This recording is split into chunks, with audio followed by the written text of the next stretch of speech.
Кремль. Центр России. Цитадель власти.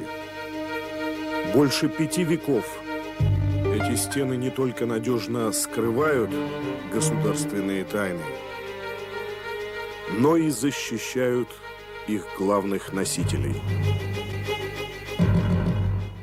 О детстве и юности кремлевской принцессы Светланы Сталиной мы вам рассказывали в предыдущей серии.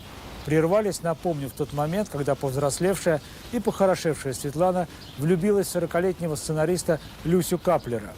Это вызвало бешенство ее знаменитого отца и испортило их отношения на многие годы вперед.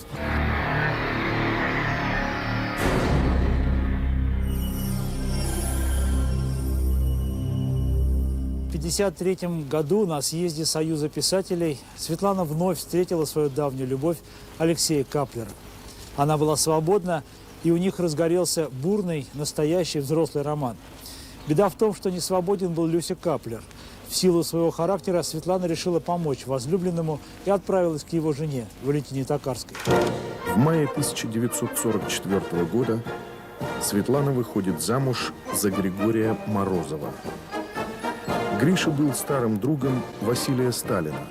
Светлана знала его еще по школе. Дочь специально поехала к Иосифу Сталину на ближнюю дачу. Цвела черемуха, жужжали пчелы. Под этот райский аккомпанемент Светлана сообщила отцу о том, что выходит замуж. Это известие радости у Сталина не вызвало.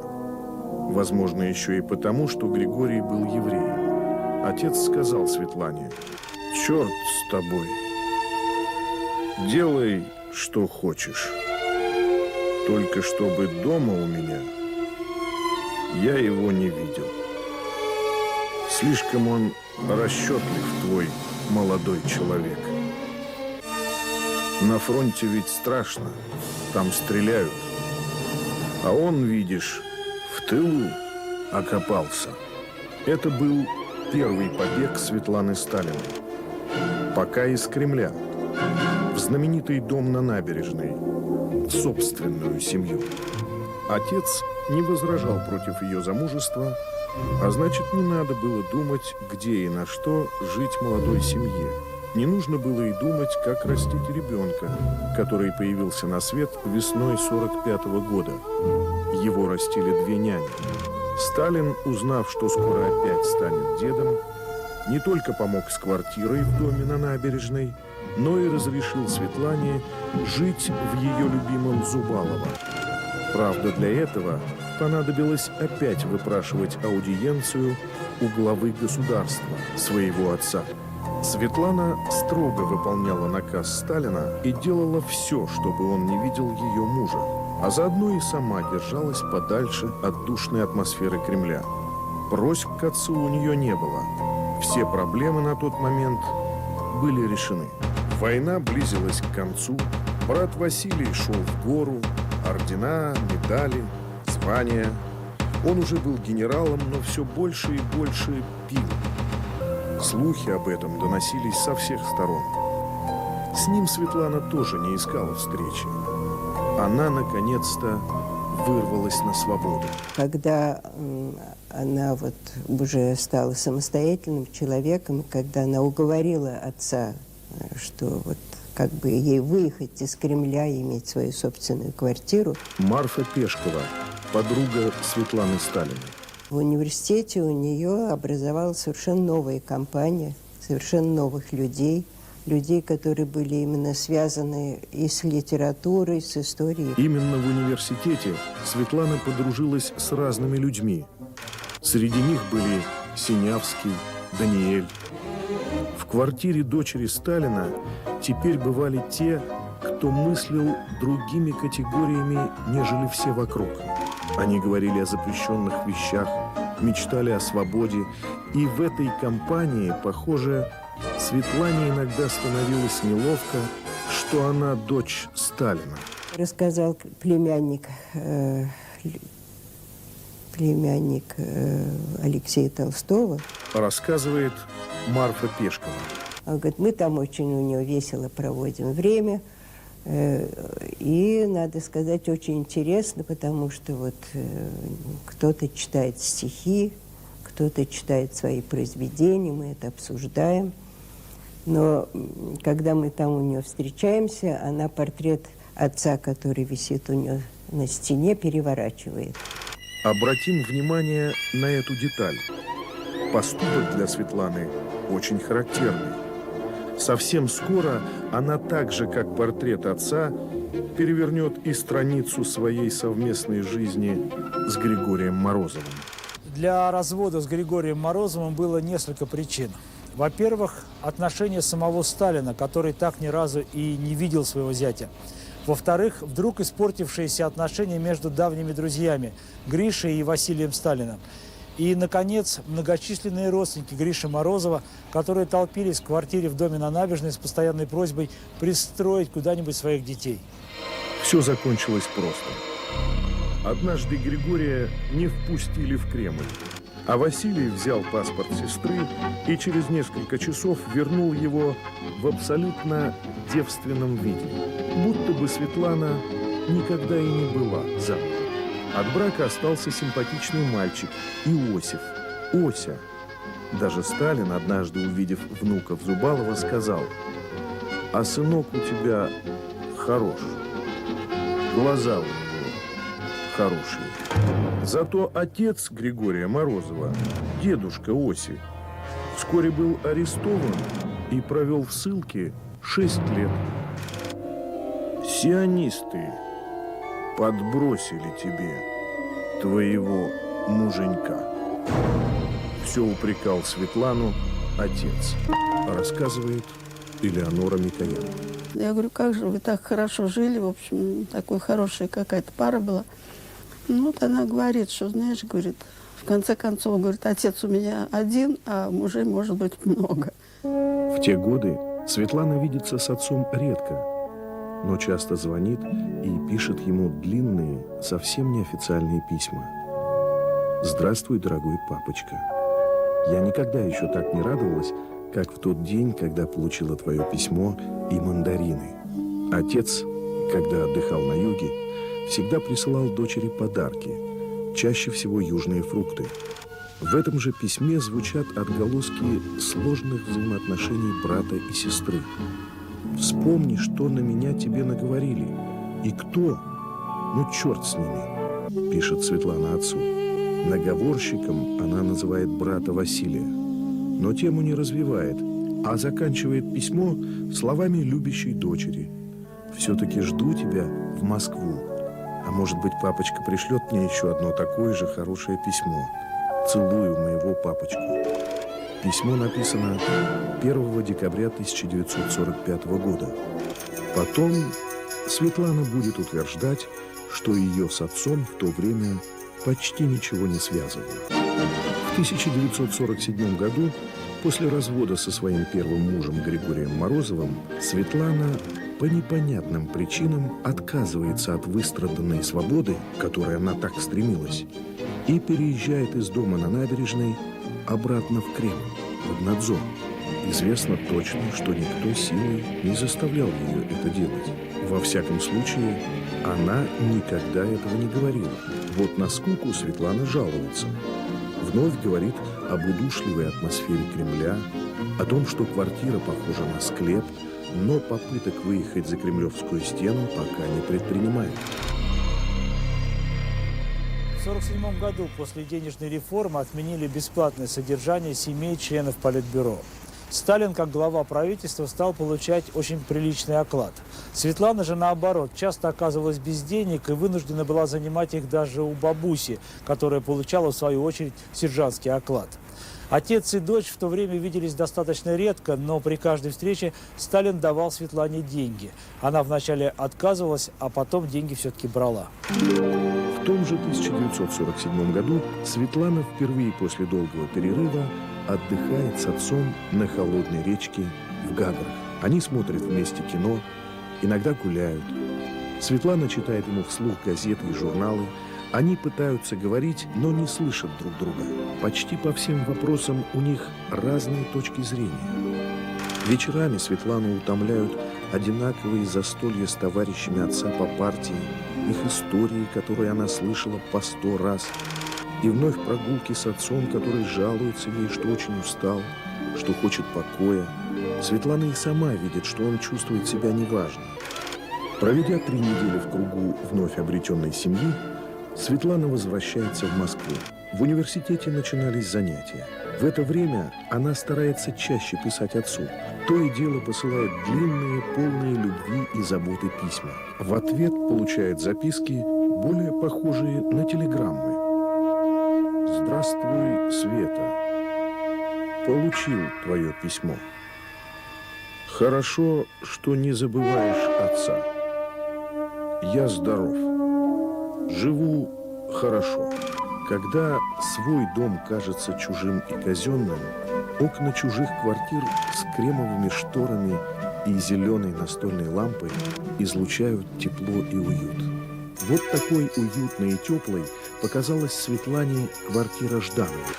После смерти члена Политбюро ЦК ВКПБ Андрея Александровича Жданова, любимца Сталина, Светлана все чаще и чаще стала бывать в этом доме. Дом был женский. Правила в нем вдова Жданова, Зинаида Александровна.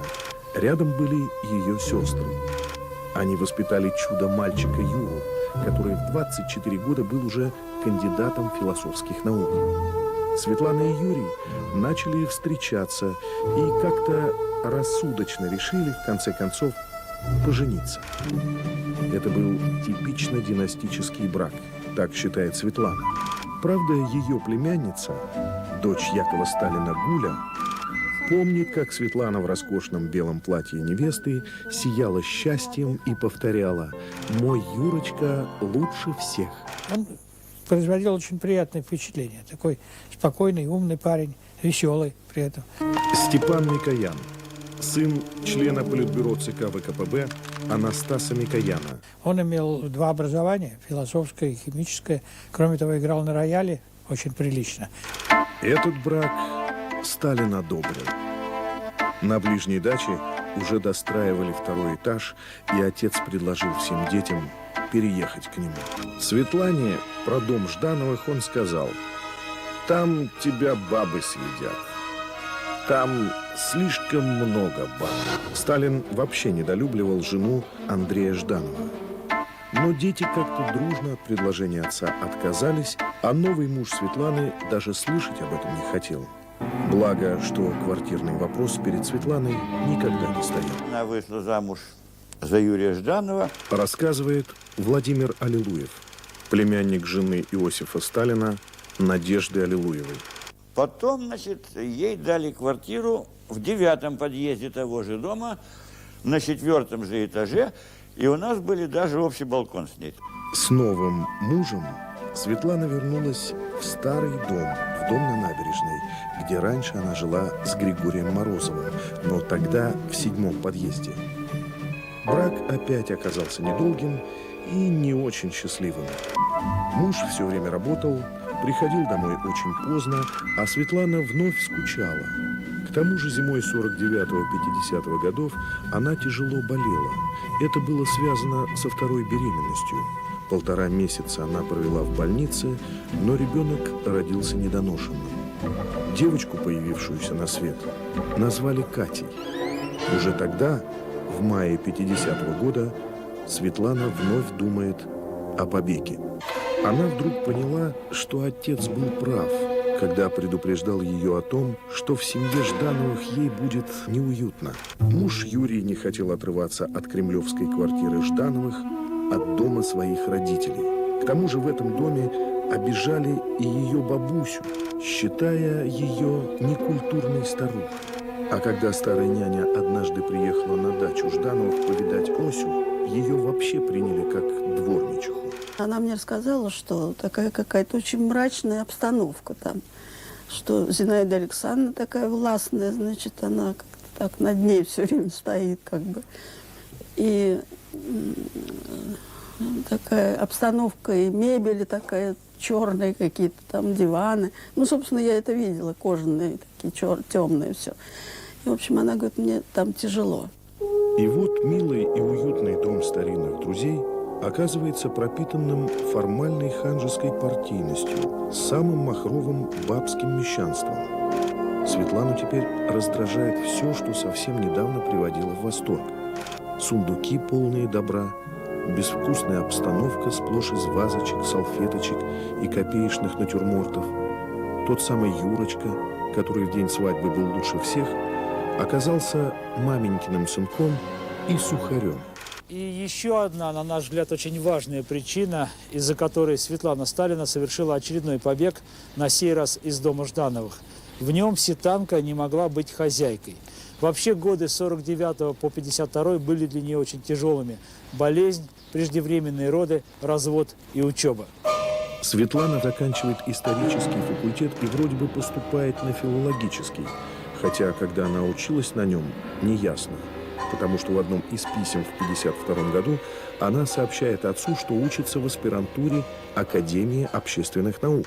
Летом 1951 года Сталин пригласил Светлану к себе в Боржоми, в Грузию, где отдыхал. Это был последний совместный отдых отца и дочери. Это была последняя поездка Сталина в Грузию. В тот год Сталину исполнилось 72, но он все еще ходил своей стремительной походкой. Во время прогулок он то и дело резко поворачивался на 180 градусов и натыкался на свою свиту. Это его очень злило, и тому, кто попадался под его горячую руку, было не позавидовать.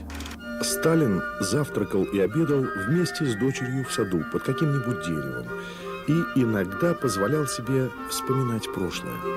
В подробности он не вдавался, потому что всегда считал, что чувство – это для баб.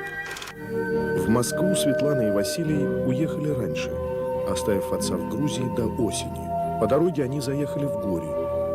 Здесь Светлана впервые почувствовала, что у нее есть родная земля и что находится она не в Москве. Василия и Светлану ведут в дом-музей их отца, где каждую вещицу им демонстрируют как святыню. Неизвестно, как отнесся к этому Василий, но Светлане вдруг стало стыдно и захотелось поскорее уйти. Уйти. Убежать. Только от чего? От кого все время порывается бежать Светлана, дочь Сталина? Многие упрекали Светлану в том, что в последние годы она редко навещала отца. Светлана оправдывалась и говорила, что когда слышала в трубке раздраженный голос и слова «я занят», у нее пропадало всякое желание звонить. Но бывали случаи, когда она все-таки добивалась своего. В феврале 1952 года Светлана окончательно уходит от второго мужа, Юрия Жданова. На сей раз она не возвращается в Кремль. Обо всем хочет рассказать отцу при встрече, но пока только пишет письмо. «Дорогой папочка, мне очень хочется тебя видеть, чтобы поставить в известность о том, как я живу сейчас». Дальше все как в обычном письме любящей дочери заботливому отцу. Об успехах в учебе, о неурядицах в семье, о впустую растраченных чувствах и, наконец, о самом главном – о проблемах, связанных с разводом. В результате этих событий возникли некоторые вопросы чисто материального характера, о которых мне захотелось с тобой посоветоваться, потому что больше мне ждать помощи неоткуда. Все время убегающая от отца Светлана, когда ей стало трудно, вновь просит помощи у него. Привыкшая к определенному уровню жизни, она явно не осознает двусмысленности своих поступков и в письме умоляет отца о встрече. У меня все-таки 2 детей. Сынишка осенью уже в школу пойдет, да еще моя няня старая живет у меня. Теперь она на пенсии. Письмо на отца произвело впечатление, и он разрешает Светлане приехать. Как она и просила в письме, в разговоре с глазу на глаз Сталин решил все материальные вопросы. Она получила квартиру в том же доме на набережной. Просто переехала из 140-й в 179-ю. Кроме этого, отец велел получить ей права, дал денег на машину, но приказал отказаться от казенной машины и дачи. Был и неприятный момент. Сталин назвал дочь дармоедкой, на что Светлана сказала, что получает стипендию и сама платит за обеды в столовой Академии общественных наук. На прощание отец, как всегда при встречах, сунул ей пакет с деньгами и попросил передать Яшиной дочке. Это была одна из последних встреч Светланы с отцом. Можно сказать, деловая. Потом была еще встреча, не по делу. Письмо от 28 октября 1952 года. «Никаких дел и вопросов у меня нет. Если бы ты разрешил, и если это не будет тебе беспокойно, я бы просила позволить мне провести у тебя на ближней 2 дня из ноябрьских праздников, 8 и 9 ноября». Отец разрешил. Это была 20-я годовщина смерти матери. В такие дни Светлана всегда чувствовала тяжесть на сердце. В тот год семья почти в полном составе оказалась за одним столом. Сталин впервые видел свою внучку, много шутил, смеялся, наливал детям вина и совсем не ворчал. Казалось, семья воссоединилась. Отцу Светланы оставалось жить 4 месяца. Брату Василию до ареста и тюрьмы полгода. Следующая, последняя встреча была 21 декабря, в день рождения Сталина. За столом тот же набор гостей, те же шутки, те же рассказы. Отец пьет маленькими глотками ароматное грузинское вино. Светлана смотрит по сторонам и видит на стенах какие-то детские фотографии из журналов, репродукцию картины «Запорожца». В углу китайская вышивка, яркий, огромный тигр. Ей обидно, что на стенах не висят ее фотографии, фотографии ее детей. Ушла она рано. Отец, прощаясь, как всегда, сунул пакет с деньгами. И все. В следующий раз она увидела его 2 марта, беспомощного, лежащего без сознания в большом зале, где собралась масса народу. 1 марта Светлана много раз звонила отцу, но каждый раз получала один и тот же ответ. Движения нет. Это означало, что Сталин спит. 2 марта Светлану вызвали с уроков французского в Академии общественных наук и передали, что Маленков просит приехать ее на ближнюю. Такое было в первый раз в жизни. Не отец, а кто-то другой просит ее приехать на дачу отца. Дороги Светлана не замечала. А возле дачи машину остановили Хрущев и Булганин. Светлана вышла из машины и увидела, что лица обоих заплаканы. Дальше все как в тумане. Какие-то люди, какие-то подробности, много знакомых и незнакомых лиц, и сознание того, что и отец, и этот дом, и все, что было связано с ним, умирает у нее на глазах. Приехал пьяный Василий. Тишину, царившую на даче, нарушил голос брата. «Сволочи! Загубили отца!» — кричал Василий Сталин. «Предатели! Загубили отца!» А чуть позже ее едва не стошнило, когда к подносу с бутербродами, который внесла подавальщица Матрена Бутузова, потянулись руки. Ее поразило то, что люди могли есть в такой момент. Светлана за эти дни так и не заплакала. Уже 5 марта под утро, когда тело Иосифа Сталина увозили на вскрытие, ее вдруг начала колотить дрожь. Она увидела, как отца положили на носилки.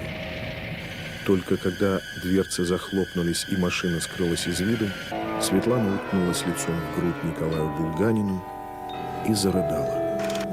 Закончилась одна жизнь, начиналась другая. В той, ушедшей, она не могла не чувствовать себя уверенно, даже когда ссорилась с отцом. Он помогал ей всегда. Впрочем, помочь дочери живого Сталина готов был каждый. И мы, значит, стояли несколько раз в почетном карауле. Рассказывает Элеонора Микоян. Я с ней стояла вместе, потому что она говорит, стоя рядом со мной, то я боюсь, что упаду. И вот она так, прижавшись плечом, ко мне стояла. В общем, это, конечно, было непросто. Светлана стояла в колонном зале, смотрела в лица проходящих мимо людей, соратников отца, и думала, что будет теперь, кому достанется власть, как новая власть обойдется с семьей Сталина. Где-то рядом продолжал буянить брат. Двое представленных к нему офицеров едва сдерживали Василия. Светлане власть никогда не была нужна. И наследницей трона, в отличие от брата, она никогда себя не чувствовала. Что будет дальше, она не знала. А пока стояла в почетном карауле, шла за гробом, почти не слушала, что говорят с трибуны люди, с которыми отец обычно ужинал у себя на даче. Находилась в мавзолее, когда отца клали рядом с Лениным. Все. Эта история была завершена. Начиналась другая. Сразу после смерти Сталина его дети вели себя по-разному. Светлана молчала, и ей определили пенсию, оставили дачу и квартиру. Василий, в отличие от сестры, продолжал твердить, что отца отравили. Берию называл насильником, а Булганина, министра обороны, своего непосредственного начальника, бабником. Василия Сталина вызвали в Министерство обороны и попросили утихомириться. Но Василий не успокоился. Уже 26 марта его уволили в запас без права ношения военной формы, а еще через месяц арестовали. Светлана за брата не заступилась. Она считала, что во всем виноват он сам. Да, его развратили прихлебатели. И все его друзья, какие-то темные люди, футболисты, массажисты, спортивные тренеры и боссы, толкающие его на всякие махинации, и должны были привести к этому финалу.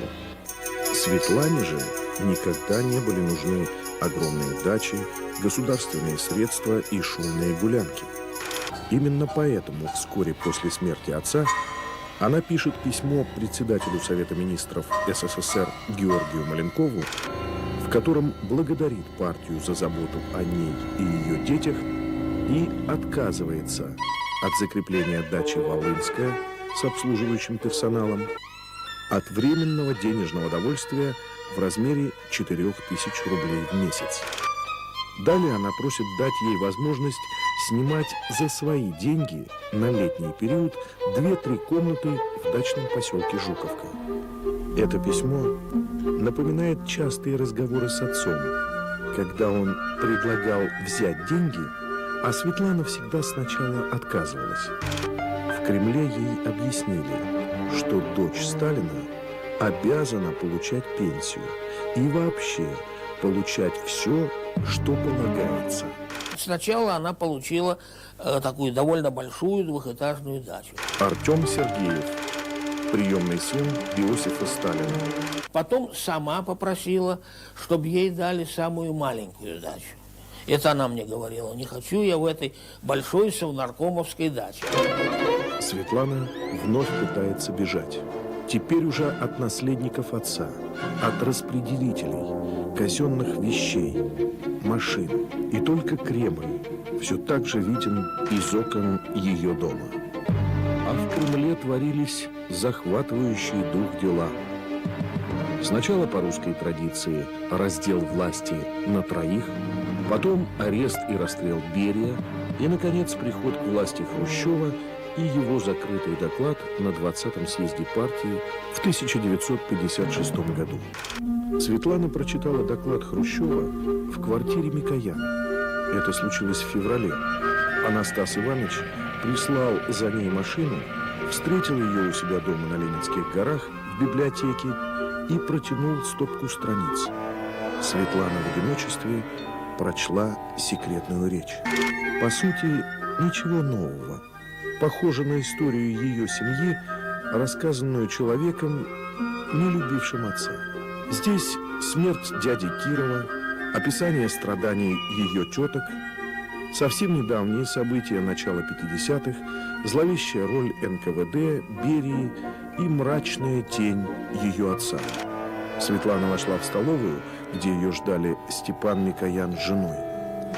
В их глазах была тревога. Я был удивлен, услышав от нее первые слова, самые первые. Вы знаете, ребята, самое ужасное, что это правда. В 1956 году Светлана поняла, что от прошлого бежит не только она. Друзья и соратники ее отца даже опередили Светлану в этом беге.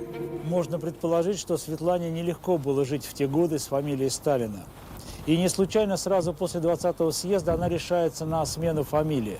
В 1957 году Светлана Сталина становится Светланой Аллилуевой и делает это совершенно добровольно, в отличие от брата Василия, который упирался до последнего, и у которого фамилию Сталина отняли уже в 1961 году перед самой смертью.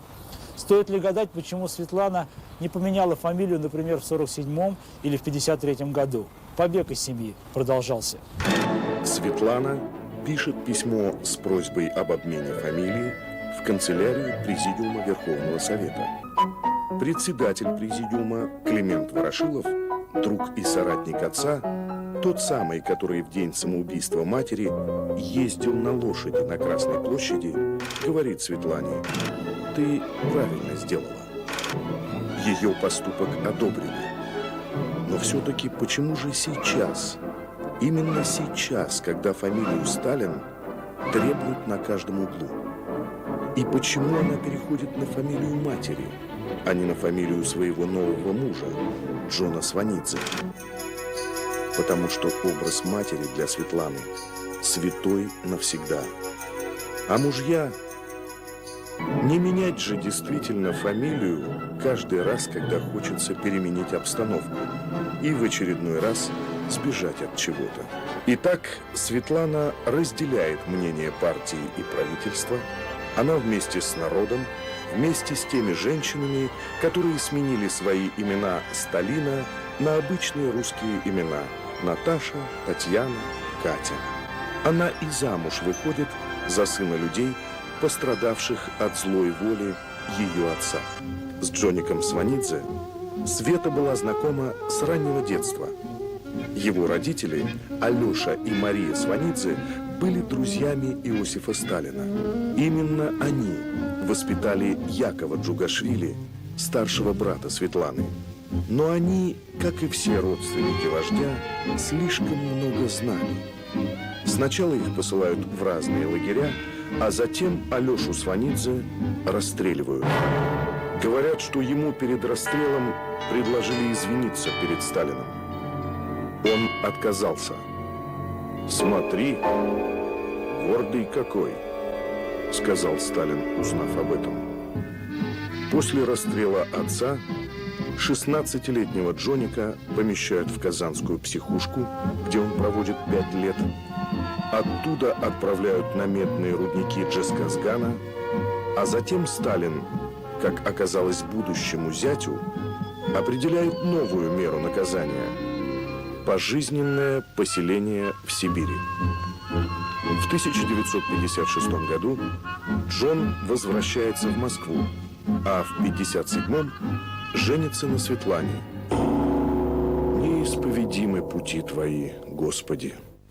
Светлана всегда любила старшего брата Якова больше, чем Василия, а Джоник, ее третий муж, рос рядом с Яковом. Возможно, этот скоротечный брак – очередная попытка побега от действительности. Теперь в детство, поближе к Якову, к живой матери. Мужа, похоже, она не любила. В это время имя Светланы на устах московской элиты. Обсуждают ее браки, ее любовников, увлечения, защиту диссертаций. Даже Хрущев, следивший за судьбой Светланы, не выдержал и сказал как-то: «Мне неприятно слышать о плохом поведении Светланы и о ее супружеской неверности. Она долго живет одна, без мужа. Это нельзя считать нормальным». Мне непонятно было ее такое отношение к мужчинам, поскольку довольно это часто происходила, эта смена. Последний раз Хрущев встречался со Светланой в 1954-м. Говорили о судьбе Василия. Хрущев хотел вернуть брата Светланы к нормальной жизни. Светлана не верила, что это возможно. Всего один раз она с третьей женой Василия, Капитолиной, посетила брата во Владимирском Централе. Брат и сестра встретились в кабинете начальника тюрьмы, где еще висел портрет их отца. Василий выглядел плохо, вел себя истерично. Он требовал от приехавших женщин вытащить его из тюрьмы, потом отвел Светлану в сторону и стал называть имена друзей, которые должны ему помочь, надо только им написать. «Но ведь ты сам можешь написать кому угодно», – спокойно отвечала Светлана. «Ведь твое собственное слово куда важнее, чем то, что я буду говорить». Женщины уехали по дороге, обсуждая увиденное. Светлане не понравилось, как Василий вел себя. И все. Будто бы встреча происходила не в тюрьме, а на подмосковной даче. Василий еще несколько раз писал сестре, но Светлана никуда не ходила, никому не писала, ни с кем не разговаривала. Она была уверена, что брат сам во всем виноват, и верила в искреннее желание Хрущева Василию помочь. Остается надеяться, что Светлана никогда не читала писем брата, адресованных Никите Хрущеву, и не знала, что именно Никита Хрущев отменил досрочное освобождение Василия, которое тот заработал примерным поведением и работой в слесарных мастерских. Но как бы то ни было, в те дни Светлана теряет брата, теряет задолго до его смерти. Они не встретятся даже после его освобождения. Он скоропостижно скончается в марте 1962 года, а она через 5 лет сбежит за границу. Впрочем, не будем забегать вперед.